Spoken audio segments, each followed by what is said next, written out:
गुरुस्वामी कृपापति भारतीपति जगत जीवन परम ब्रह्म परम कारुणिक विश्वव्यापक मंगलमय ठाकुर पाद पद्मे कोटि कोटि साष्टांग प्रणाम। उपस्थित समस्त भाई भौणी मान मोर सप्रेम गुरुस्वामी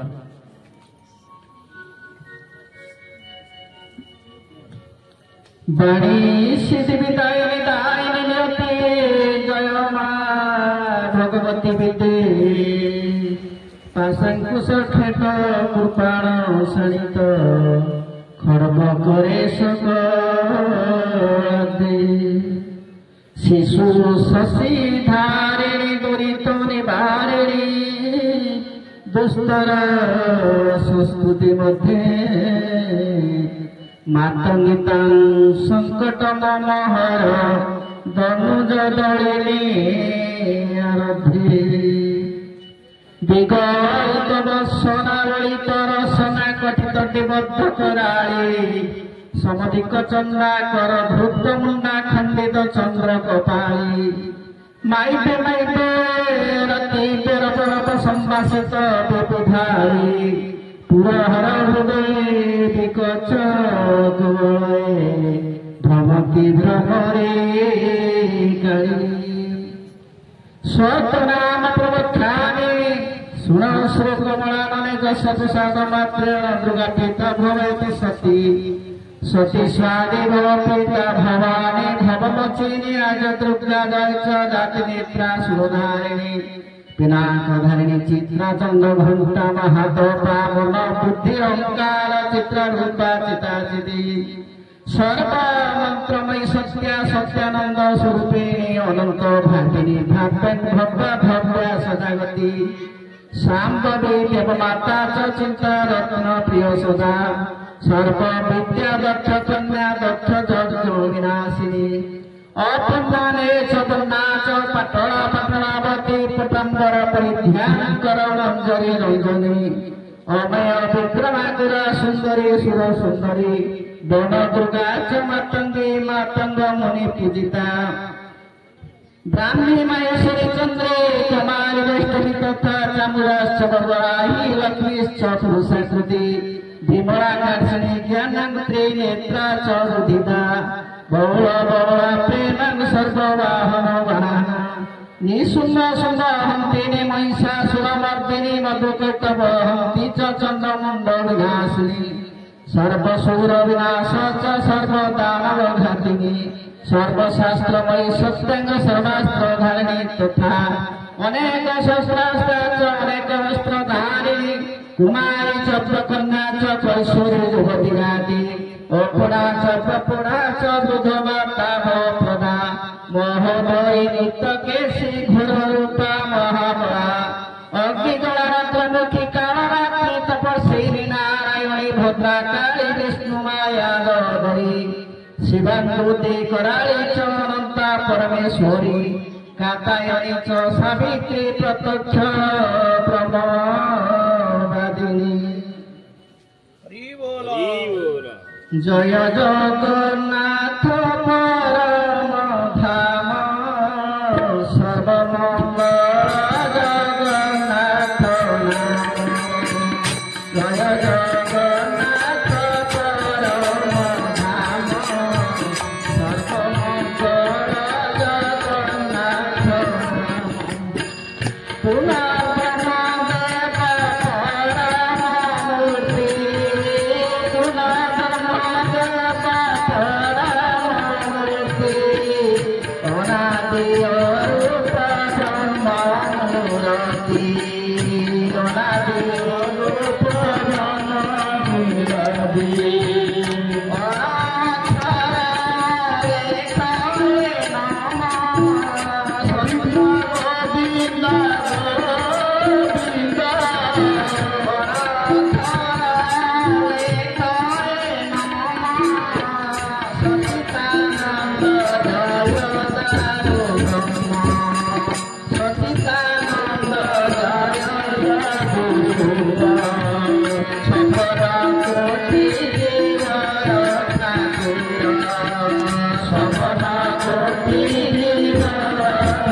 जगन्नाथ महाप्रभु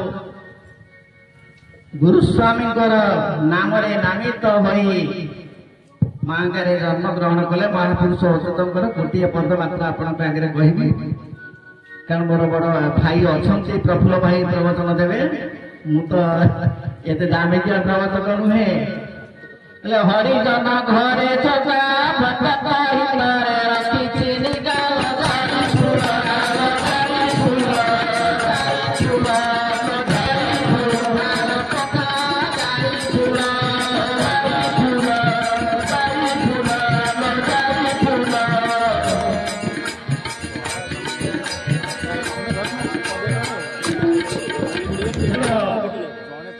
प्रभु परमेश्वर परमेष्टि समग्र विश्व ब्रह्मांडर मालिक गुरुस्वामी पाद पद्म कोटि कोटि प्रणाम। मु तो विज्ञ नुहे आपण मान निकट में कौ विषय आलोचना करी प्रवचक माने टीवी रे विभिन्न प्रकार प्रवचक विभिन्न प्रकार प्रवचन दौर नुआ कथा किछि नाही पुराण गोटे विभिन्न प्रकार भावभंगी रे प्रवचक माने कहते तेणु गीता भागवत पुराण पढ़िण गीता भागवत पुराण पढ़िण पढ़ा चातुरी थीब तत्वाक्यर नाम भ्रम भेद मताई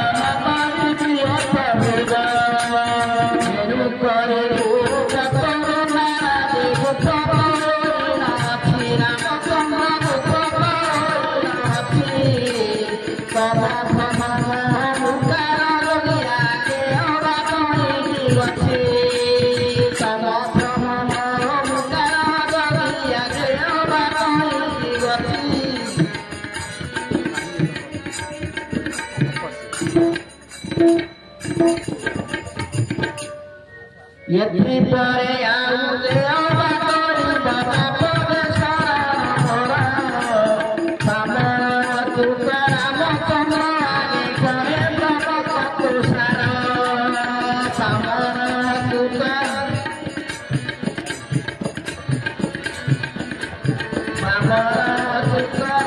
चंद्र आगे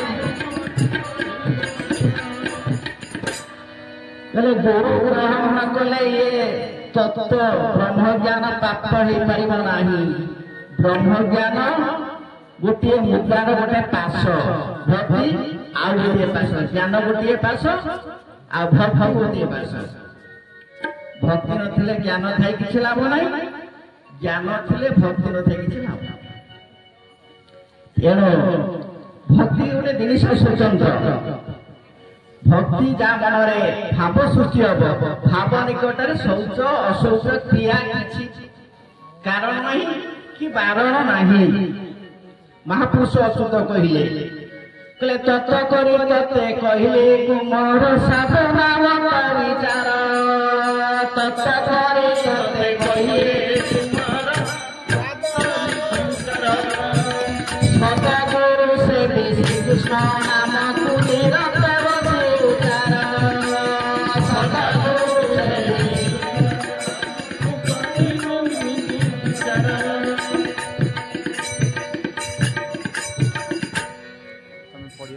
महापुरुष अच्युत कहले तत्व करी तते कहले तुमर साधना मत विचार सदगुरु सेवी श्रीकृष्ण नाम को निरते बसी उच्चार श्रीकृष्ण नाम को भगवान नाम रूप अनेक उच्चारण करती महामंत्र तारक मंत्र अच्छी किंतु जो दिन भगवान कृष्ण जन्म होते नामकरण व्याघ्र ऋषि देते 21 दिन प्रकृत में भगवान ना कौन ना कि जी जो नाम नामित कर डाकिले भक्त जिते कल्पना कला हे प्रभु तुमको यही नाम यही रूप में जाना चाहूँगी देखा चाहूँगी शुणा चाहूँगी से प्रभु से रूप धारण करती से कहले भक्त मुखरे महुर बास से बर प्रभु तार दास मो भक्तर अधीनस्थ मो भक्त जो प्रकार कल्पना कर से रूप आविर्भाव हेबी एणु महापुरुषों कहवा अनुसार कहले 3 घंटा बोई पढ़ लिखिब 3 घंटा बोई पढ़ लिखिब शिवना तई लगाइथिब शिवना तई लगाइथिब सबु साथी पर तरफु रखे सबु साथी पर तरफु रखे 112 पर पारु से दुखी 112 पर पारु से दुखी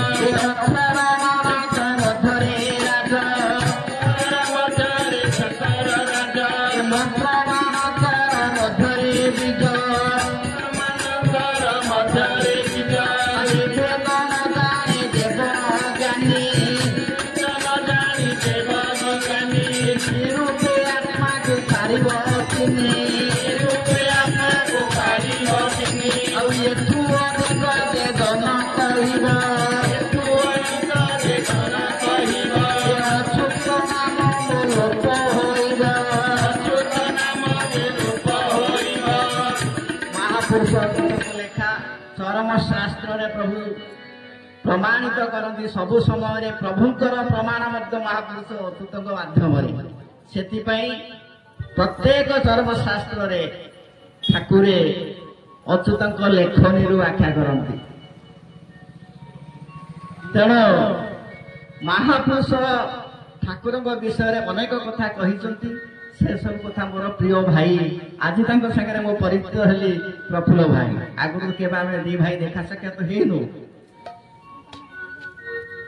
तेणु ये सब बाबद प्रभु बाबद भाई कहे कहीं भाई बहुत प्राचीन लीला प्रसंगी ठाकुर सहित अंगांगी भाव मिशिंट किंतु ये अध्ययन बा मुझे जी मिशी खूब कम से गोटे कथा ठाकुर मत कही मंत्र जंतु साधनार तुम कहीं आवश्यक तुम्हें से नित्य स्थलर नित्य राधा नित्य कृष्णकर भावटा को सृष्टि कराओ प्रभु करुणारू ता व्यतीत अन्य किसी जानी केवल से प्रभुंर कहवा कथा अनुसार नित्य रास अंशग्रहण करे ठाकुर विषय शुणा भल पाए आउ किछि मोर ज्ञान नहीं तेणु आपण मान निकटरे कौ कौ कथा कहि समय तो आज कम कहले पंच सखा माने ताट काले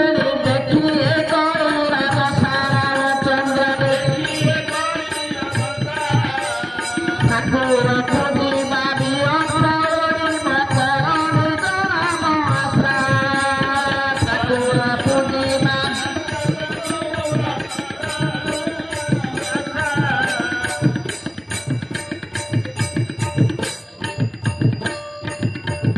କଳିର ପ୍ରଭାବ ଏଭଳି ଭାବରେ ପଡିବ ତମେ କିଛି ବି କରିପାରିବନି ଠାକୁରଙ୍କର ନା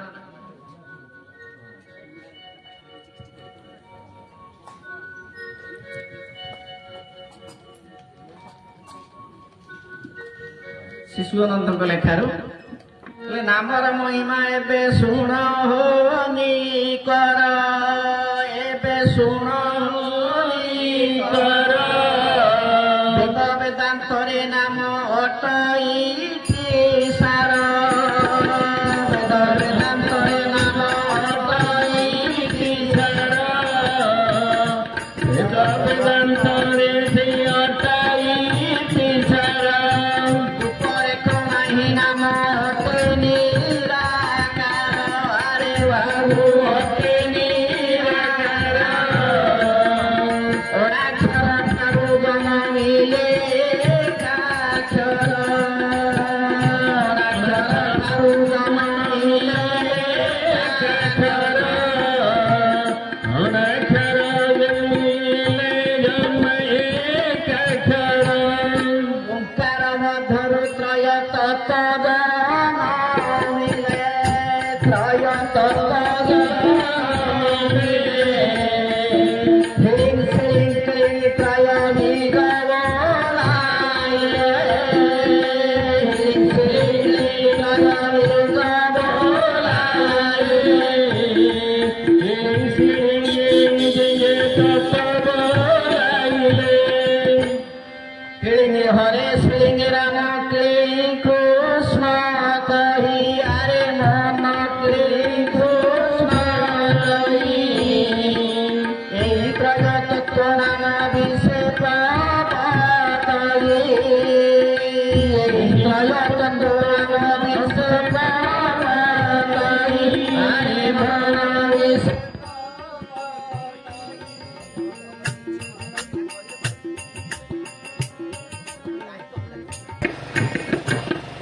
ओम नमः सुदर्शन सूर्योदय रे बाबू सूर्योदय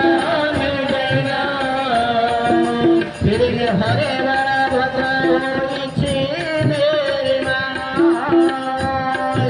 हरे बड़ा भद्र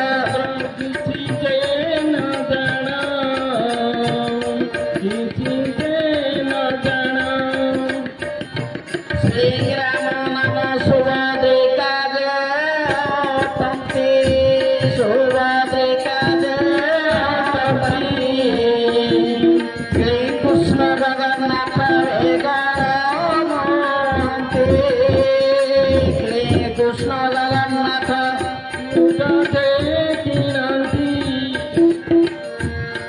यही दशाक्षर नाम उपदेश देई मन उपदेश देई अनादि आगरे अनंत शिशु करी अनादि आगरे अनंत शिशु करी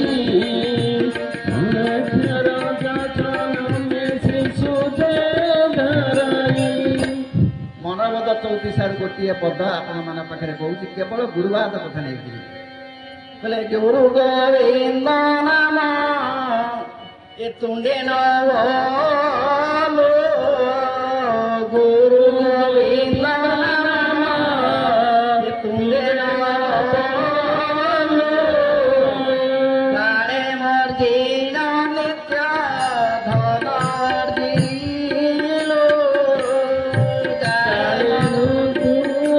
धन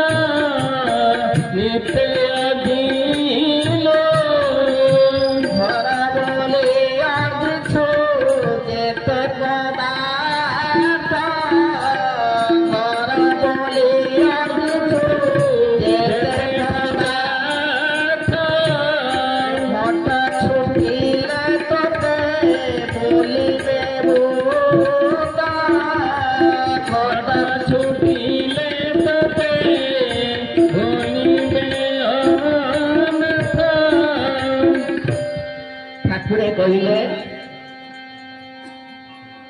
ପଛକୁ ଏ ଅନିତ୍ୟ ସୁଖ ସବୁଦିନିଆ ତନୁଶ୍ରୀ ହଜିଲେ ବାବୁରେ ହୋଇଯିବୁ ଛାନିଆ ଗୁରୁ ସ୍ୱାମୀଙ୍କର ବାଣୀ।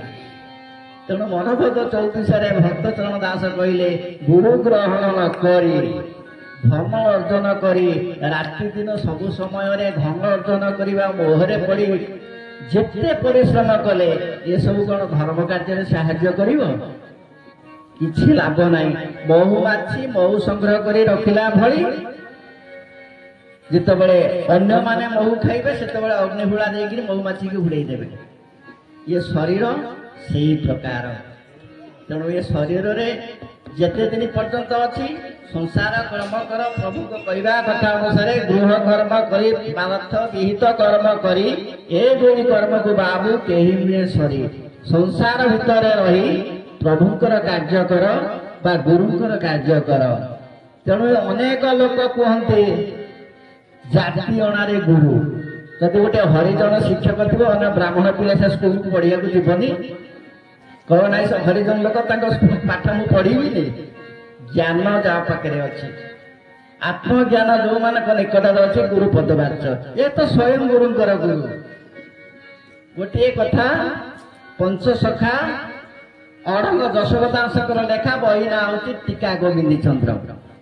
ମହାରାଣୀ ମୁକୁତା ଗୋବିନ୍ଦ ଚନ୍ଦ୍ରକୁ କହୁଛନ୍ତି ହେ ଧନ ତୁ ଯୋଗୀ ହେଇଯା, ତୁ ଆଉ ରାଜ ହେଇକିରି ରହନି। କହିଲେ କାହିଁକି ମା? ନା 21 ବର୍ଷ ତୋର ପୂରଣ ହେଲେ ତୁ ମରିଯିବୁ। ଇଏ ମାୟା ସ୍ତ୍ରୀ ମାନେ ତୋର କଣ କରିବେ? ଇଏ ଭଉଣୀ ମାନେ କଣ କରିବେ? ଏ ରାଜକୋଷ କଣ ହବ? ତୋର ସମ୍ପତ୍ତି କି ତୋର ବାଣ୍ଟି କୁଣ୍ଟି ନେବେ, ବିପତ୍ତି କି ନେବେ ନାହିଁ। ଭଗ୍ନୀ ରାଣୀ ତୋର କରିବେ ରୋଦନ, ଆବରିବେ 16 ମାସ। ଘରର ଘରଣୀ କାନ୍ଦିବ ଯେ ବସି, ଲୋଡ଼ିବ ସେ ଅନ୍ୟ ବାସ। ତେଣୁ ଏ ସଂସାରଟା ସମ୍ପୂର୍ଣ୍ଣ ମିଥ୍ୟା। ଏ ରାଜପଦ ତୁଚ୍ଛ କରି ତୁ ଯୋଗୀ ହେଇଯା। ରାଜା ଗୋବିନ୍ଦ ଚନ୍ଦ୍ର କହୁଛନ୍ତି କହିଲେ ରାଜକୁଳ ବଡ଼ ସୁଖଲ ଜନନୀ, ଏ ଯୋଗୀ କୁଳ ବଡ଼ ଦୁଃଖ। ନ ମାନନ୍ତି ଯୋଗୀ ଖରା ବରସା, ଗୁଲି ମାଗୁଛନ୍ତି ଭିକ।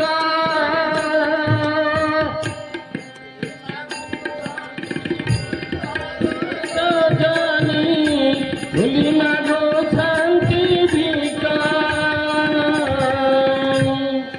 ମାଗୁଛନ୍ତି ଭିକ ସଜନୀ, ଗୁଲି ମାଗୁଛନ୍ତି ଭିକ। ରାଜା କହିଲେ ହେ ମା, ଯୋଗୀ ବଡ଼ ଦୁଃଖଦାୟକ ଜୀବନ।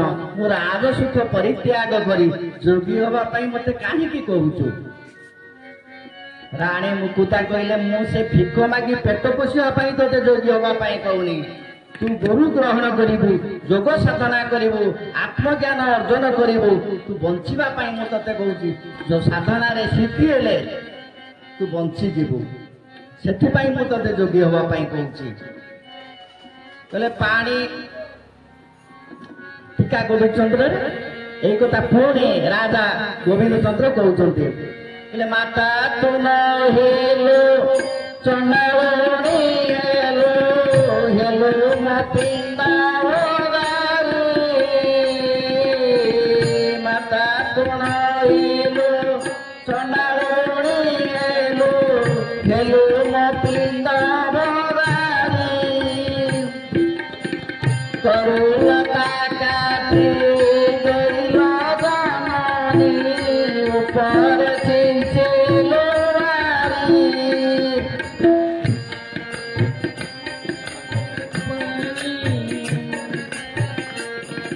ଗୋବିନ୍ଦ ଚନ୍ଦ୍ର କହିଲେ ହେ ମା, କୌଣସି ଏକ ଲତାର ଚେରକୁ କାଟି ଦେଇ ଉପରେ ପାଣି ଛିଞ୍ଚିବା ଯା ମତେ ଉପଦେଶ ଦେବା ହଉଛି ସେଇଆ। ତୁ ମୋର ମା, ମୋ ମଙ୍ଗଳ ପାଇଁ ମୁଁ ରାଜସୁଖ ତ୍ୟାଗ କରି ଯୋଗୀ ହେଇଯିବି। ମା କହିଲେ ତୁ ଭୁଲ ବୁଝୁଛୁ ମତେ, ମୁଁ ତୋର ଭଗାରୀ ନୁହେଁ, ମୁଁ ତୋର ଜନ୍ମଦାତ୍ରୀ ମା। କହିଲେ ପାଣି ରହୁ ବନ୍ଧ ବନ୍ଧରେ କୁମାର, ପୁରୀ ରହୁ ସରୋବର। ସିନା ଜାଣେ ପୁତ୍ର ଭୁଜ ପଡ଼େ ନିରନ୍ତରେ ମାମା ସିନା ଜାଣେ ପୁତ୍ର ଭୁଜ ପଡ଼େ ନିରନ୍ତରେ ଗହନ ବନସ୍ତ ପଡ଼ିଲେ ଭାବରେ ଜନ ଜଗତ ଜାଣନ୍ତି ଗହନ ବନସ୍ତ ପଡ଼ିଲେ ଜନ ଜଗତ ଜାଣନ୍ତି ମାତା କ୍ଷୀରବତୀ ହୃଦୟ ପଡ଼ିଲେ ତାହା କେହି ନ ଜାଣନ୍ତି ତାହା କେହି ନ ଜାଣନ୍ତି ଭ୍ରମର ତାହା କେହି ନ ଜାଣନ୍ତି। ସେଇ ସମୟରେ ଗୋବିନ୍ଦ ଚନ୍ଦ୍ର ରାଜି ହୋଇଛନ୍ତି କହିଲେ ହେ ମା ମୁଁ ଗୁରୁ କରିବି ତୁମ କଥା ମାନିବି ଏଣୁ ମତେ କୁହ ମୁଁ କାହାକୁ ଗୁରୁ କରିବି। ରାଣୀ ମୁକୁତା କହିଲେ ହେ ଗୋବିନ୍ଦ ଯେପଣ ହାଡ଼ିପା ତ ରାଜବାଟୀ ମହିଳା ସଫା କରୁଛି ରାଜଦାଣ୍ଡ ସଫା କରୁଛି ତୁ ତାଙ୍କୁ ହିଁ ଗୁରୁ କରିବୁ। ରାଜା ଆଶ୍ଚର୍ଯ୍ୟ ହେଇଗଲେ କହିଲେ ମୁଁ ରାଜା ମୋର ଯେ ମେହେନ୍ଦର କାର୍ଯ୍ୟ କରୁଛି ଯୋଉ ହାଡ଼ି ମୁଁ ତାକୁ ଗୁରୁ କରିବି ନା ହଁ ତାଙ୍କୁ ହିଁ ଗୁରୁ କରିବି ନା ମୁଁ କେମିତି ଜାଣିବି ସେ ଗୁରୁ ପଦବାଚ୍ୟ ଆଜି ପରୀକ୍ଷା କରିବାକୁ ଚାହେଁ। ତାଙ୍କୁ ସାଙ୍ଗରେ ନେଇ ଯାଇଛନ୍ତି ପରୀକ୍ଷା କରିବା ପାଇଁ ଲୁଚିକିରି ମା ପୁଅ ବସିଛନ୍ତି ଗୋଟେ ଜାଗାରେ ହାଡ଼ିପା ଆସିଲେ ଝାଡୁକୁ କହିଲେ ତୁ ଓଳେଇ ନେଇ ଯା ଝାଡୁ ତାର ଓଳେଇଲା ହାଣ୍ଡିକି କହିଲେ ତୁ ଗୋବର ପାଣି ପକା ହାଣ୍ଡି ତାର ଆପେ ଆପେ ଗୋବର ପାଣି ପକେଇଲା କୋଦାଳକୁ କହିଲେ ବାଡି ଘର ସବୁ ସଫା କରି ପକା କୋଦାଳ ସଫା କଲା। ସେଇ ସମୟରେ ହାଡ଼ିପାର ପୁଅ ଆସିକିରି କାନ୍ଦିକିରି କହିଲା ବାବା ମତେ ଗୋଟିଏ ନଡିଆ ଦିଅ। ହାଡ଼ିପା କହିଲେ ରାଜାଙ୍କର ଗଛ ବିନା ପରାମର୍ଶରେ ନଡିଆ ଦେଲେ ମୁଁ ଅପରାଧ ହେବି। ଯେତେବେଳେ ଅତ୍ୟଧିକ ସେ କାନ୍ଦିଛି ରାଜା କୁ ଭୟରେ ମନା କରୁଥିଲେ ହାଡ଼ିପା କିନ୍ତୁ ବାଧ୍ୟ ହେଇକିରି କହିଲେ ହେ ଗଛ ତୁ ନଇଁ ଆ ମୁଁ ଗୋଟେ ନଡିଆ ପାରିକିରି ମୋ ପୁଅକୁ ଦେଇ ସାରିଲା ପରେ ତୁ ପୁଣି ସିଧା ହେଇଯିବୁ। ଗଛ ନଇଁ ଆସିଲା ଇଏ ଗୋଟିଏ ନଡିଆ ପାରି ତାଙ୍କ ପୁଅକୁ ଦେଲେ ଗଛ ପୁଣି ସିଧା ହେଇଗଲା। ଇଏ ଅଲୌକିକ ଲୀଳାକୁ ଦେଖିଲା ପରେ ଗୋବିନ୍ଦ ଚନ୍ଦ୍ର ହାଡ଼ିପାଙ୍କୁ ଗୁରୁ କଲେ। ତେଣୁ ଆମେ ମାନେ ତ ଆଉ ପରୀକ୍ଷା କରିପାରିବାନି। ତାଙ୍କର ଜ୍ଞାନ ଥିଲା ତାଙ୍କ ମାଙ୍କର ଜ୍ଞାନ ଥିଲା ତାଙ୍କ ମା ହଉଛନ୍ତି ଗୋରେଖ ଦାସଙ୍କ ଶିଷ୍ୟା ତାଙ୍କ ଗୁରୁ ମଚ୍ଛେନ୍ଦ୍ର ଦାସ। ତେଣୁ ସେ ଜ୍ଞାନର ସମ୍ପୂର୍ଣ୍ଣ ବାରି ଦେଇପାରିଲେ ସମୁଦ୍ରକୁ ସେ ସନ୍ତରଣ କରୁଥିଲେ ରାଣୀ ମୁକୁତା ଦେଇ। ସେଥିପାଇଁ ସେ ହାଡ଼ିପାଙ୍କୁ ଗୁରୁ କରି ତାଙ୍କ ପୁଅକୁ ଶିକ୍ଷା ଦେବା ପାଇଁ ହାଡ଼ିପାଙ୍କୁ ନିବେଦନ କଲେ। ହାଡ଼ିପା ତାଙ୍କୁ ଗୁରୁ କଲେ। ସେ ଯଦି କହିଥାନ୍ତେ ନାଇଁ ମୁଁ ମରିବି ପଛକେ ହାଡ଼ିକି ଗୁରୁ କରିବି ନାହିଁ ତାହେଲେ ସେ ମରିଥାନ୍ତେ ନିଶ୍ଚିନ୍ତ। କାହିଁକିନା ସେଠି ଜାତି ଦେଖାଯାଇନି। ଗୁରୁ ଗ୍ରହଣ କରିବେ ପ୍ରାଣାୟାମ ସୂତ୍ର ପାଣି ରହୁ ବନ୍ଧ ବାନ୍ଧରେ କୁମର ପୁରୀ ରହୁ ସରୋବର ପାଣି ଏଠି କିଏ ସେଇ ଅରଗର ଯଶୋବନ୍ତ ଦାସ କହିଲେ କହେ ଯଶୋବନ୍ତ ବନ୍ଧ ଆଉ ଜାଣି ଏ ମନ ସିନା ବନ୍ଧ ପବନ ପାଣି। ଏ ଯୋଉ ନିଶ୍ୱାସ ପ୍ରଶ୍ୱାସ ଯାଉଛି ଏଇ ହଉଛି ପାଣି। ଗୋଟେ ମହାପୁରୁଷଙ୍କର ଭଜନ ଅଛି ବାୟୁମନ ହୋ ବସି ହଂସକୁ ଖେଳା ଗାଇବାକୁ ସମୟ ଘଟିବନି ଭାଇ ମୋର ଆସିବେ ହଂସ ଉଡ଼ିଗଲେ ବୁଡ଼ିବ ଭେଳା ପୋଖରୀ ଗୋଟିକ ଚାରି ଚୌରସ ଡିମ୍ବ ପାଡ଼ିଗଲା ଉଣ୍ଡିରା ହଂସ ବ୍ରହ୍ମ ପାଖକୁ ସୃଷ୍ଟି ହେଲେ ଓଙ୍କାର। ତେଣୁ ପିତା ବୀଜରୁ ଆମ ଶରୀର ସୃଷ୍ଟି ଡିମ୍ବ ପାଡ଼ିଗଲେ ଉଣ୍ଡିରା ହଂସ ଶୁଖିଲା ପୋଖରୀ ମାରେ ଲହରୀ ଡିମ୍ବ ଅଛି ଛୁଆ ଗଲେଣି ଉଡ଼ି। ଶୁଖିଲା ପୋଖରୀ ଇଏ ମସ୍ତିଷ୍କ ଭିତରେ ଗୋଟେ ଜାଗା ଅଛି ପ୍ରାଣ ପବନ ସେଇ ଜାଗାରେ ରହୁଛି। ସେ ପବନ ନାଭିରୁ ତୋଳିକିରି ଜୀବ ପବନ ନାଭିରୁ ଉଠେଇକିରି ତୋଳାଯାଏ ପ୍ରାଣାୟାମ ସୂତ୍ରର ପାଠ ସିଏ। ତେଣୁ କହେ ଯଶୋବନ୍ତ ବନ୍ଧ ଉଜାଣି ମନ ସିନା ବନ୍ଧ ପବନ ପାଣି। ତେଣୁ ସେ ପବନକୁ ତୋଳିବା ପାଇଁ ଆମକୁ ଗୁରୁ ଗ୍ରହଣ କରିବା ପାଇଁ ଆମକୁ ପ୍ରଭୁ ଯୋଉ ଧ୍ୟାନ ସୂତ୍ର ଦେଇଛନ୍ତି କଣ ନା ବୀଜ ହଉଛି ବଳ ନିଶ୍ୱାସ ହଉଛି ଜୀବନ। ଆମେ ତାକୁ ଆୟତ୍ତ କରିବା ପାଇଁ ପ୍ରାଣାୟାମ ସୂତ୍ରରେ ପ୍ରଭୁ ଆମକୁ ଧ୍ୟାନ ମୁଦ୍ରା ଯେତେ ପବନକୁ ଆୟତ୍ତ କରିବ ତମର ଆୟୁଷ ବୃଦ୍ଧି ପାଇବ। ଏଣୁ ଯେତେ ପ୍ରକାର କଥା କହିଲେ କଥା ତ ଅନେକ ଅଛି गोटे छोटिया कहानी कही सर भाई गोटे कारीगर राजा डिक्लेयर कले राज्य जिते कारीगर अच्छा समस्ते मूर्ति तैयारी करी गोटे सभा करतु आ जो मैंने दीक्षा को जब मागणा आने जो मान बिक्री न हो पैसा दिया जाए राजकोष को आस समस्त कारीगर माने कले मूर्ति तैयारी कले जड़े व्यक्ति 3टी मनीष मूर्ति तैयारी कर सुंदर भाव गठन कर संपूर्ण समान उणाधिक कई नुहति राजा मंत्री भ्रमण करने भितर देखिले कहले ए कारीगर ये 3टी मूर्ति समान आ रेट केते ना आज्ञा आ रेट 50 टंका आ रेट 100 टंका आ रेट 200 टंका ना ये तो समान देखा जाउछ ना आज्ञा हाँ राजा किछि बुझी पारिले नहीं मंत्री की कहला माने कौन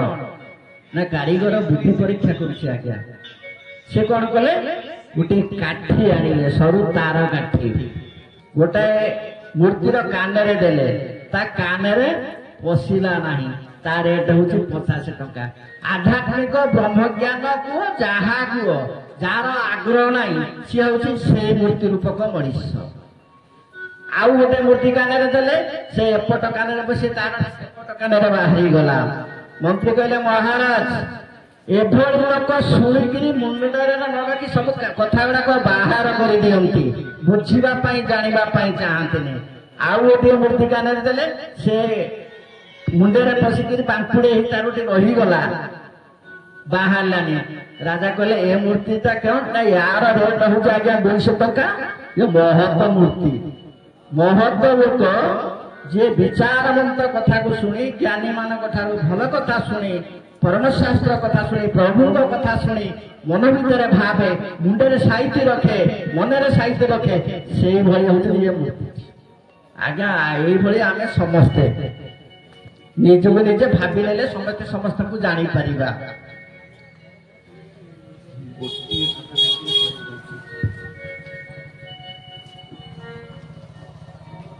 कंते उद्धव को हरे आसन दृढ़ करे कर आसन दृढ़ करे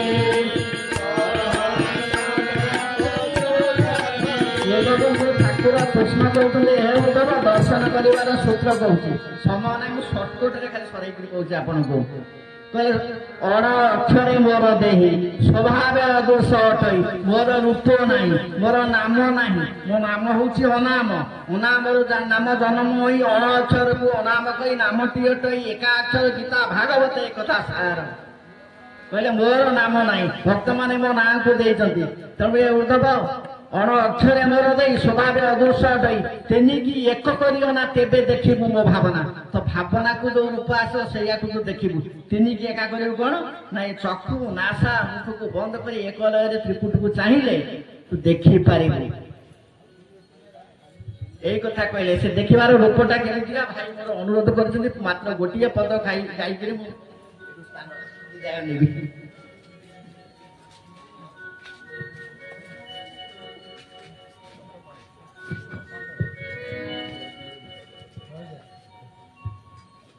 प्रभु केमितिका पीतवरण परिरूपराजी पीतवरण परिरूपराजी मधरे केशर विराजी मधरे केशर विराजी मधरे केशर विराजी मधरे केशर विराजी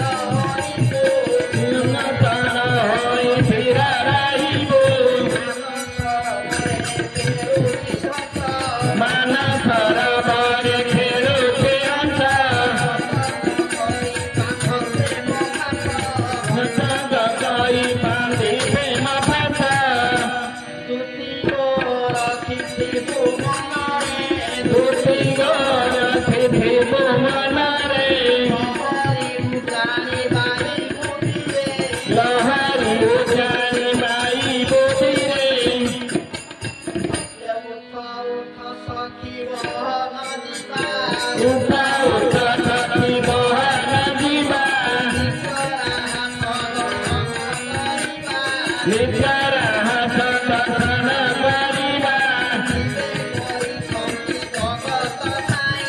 ବିଜେ କରିଛନ୍ତି ଜଗତ ପାଇଁ ନିଜର ହାତ ଦେଖିବା ପାଇଁ ଗୋଟି ଗୋ ଚାଲ ବହନ ଯିବା ଗୋପୀମାନଙ୍କୁ ଦର୍ଶନ କରିବା ଯେଉଁଠାରେ ନାହିଁ ପୁରୁଷ ରାଶି